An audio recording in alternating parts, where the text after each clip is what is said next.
Welcome to RK Tutorials. Solutions to Engineering Mechanics. 5th edition by S. Timoshenko, D.H. Eng, J.V. Rao, Sukumar Patti. In this tutorial, we will solve problem set 2.1, problem number 2.5. If in figure, the horses pull with the forces P is equal to 1068 newtons and Q is equal to 890 newtons, what must be the angles beta and gamma to give the resultant R is equal to 1718 newtons? That means this is a canal. In this canal, this boat is to be moved in the horizontal direction along this R with a force of 1780 newtons. This can be accomplished by providing two horses pulling in these two directions along with P and Q. Now, one horse is pulling along this P with a magnitude of 1068 newtons. Another horse is pulling along Q with a magnitude of 890 newtons. Now our aim is to find with what angle these two horses must pull so that the resultant force is horizontal. The formula or concept required to solve the problem is parallelogram law. According to the parallelogram law, if P and Q are the two forces acting on a body and the angle between the two forces P and Q is alpha, then the resultant force will be identified like this. Construct a parallelogram by considering this P and Q are the two adjacent sides of a parallelogram. How it can be done? By drawing a line parallel to P from Q and by drawing another line parallel to Q from P, then it forms a parallelogram.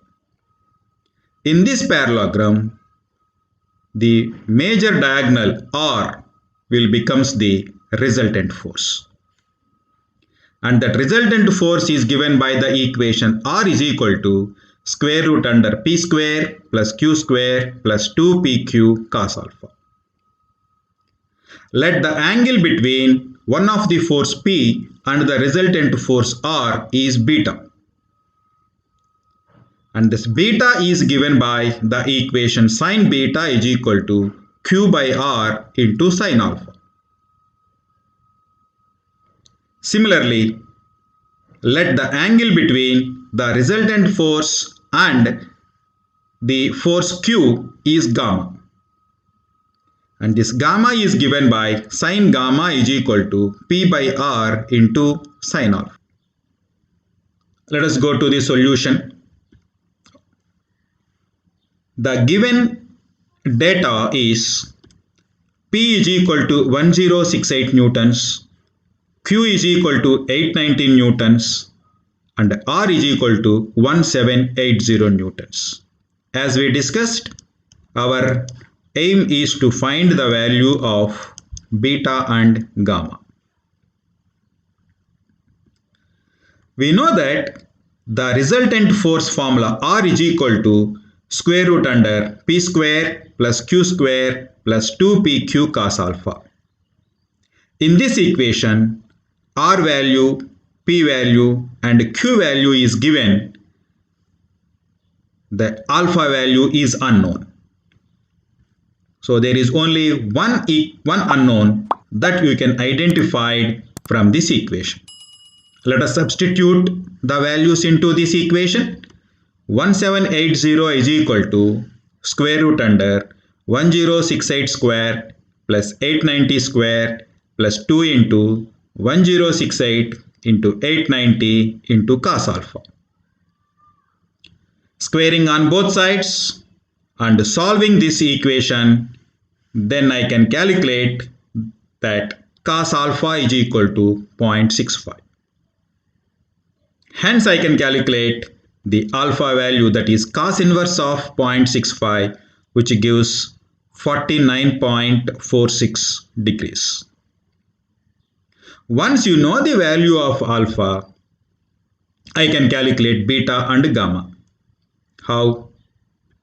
We know that let the angle between P and R is beta, and that beta is given by the equation sin beta is equal to Q by R into sin alpha. In this equation, Q value and R values are given, alpha value we calculated. Upon substituting those values, sin beta is equal to 890 by 1780 into sin 49.46. So this you can simplify, and then you will get sin beta is equal to 0.379, and hence you can calculate that beta value, which is 22.33 degrees. Similarly, let the angle between Q and R is gamma, and that gamma is given by the equation sin gamma is equal to P by R into sin alpha. In this equation, P and R values are given and alpha value we calculated. So by substituting those values into this equation, I will get sin gamma is equal to 1068 by 1780 into sin 49.46. After simplification of this equation, I can calculate that sin gamma is equal to 0.456, and hence gamma is equal to sin inverse of 0.456, which gives the value of 27.13 degrees. Now these two are the final answers for this problem. My dear friends and students, if you want the solution for any of the subject in the field of machine design, namely strength of materials, theory of machines, machine design, engineering mechanics, finite element method, mechanical vibrations, please give the reference in the comment section so that I will solve the problem, prepare a video and upload in my channel. Please subscribe and share my video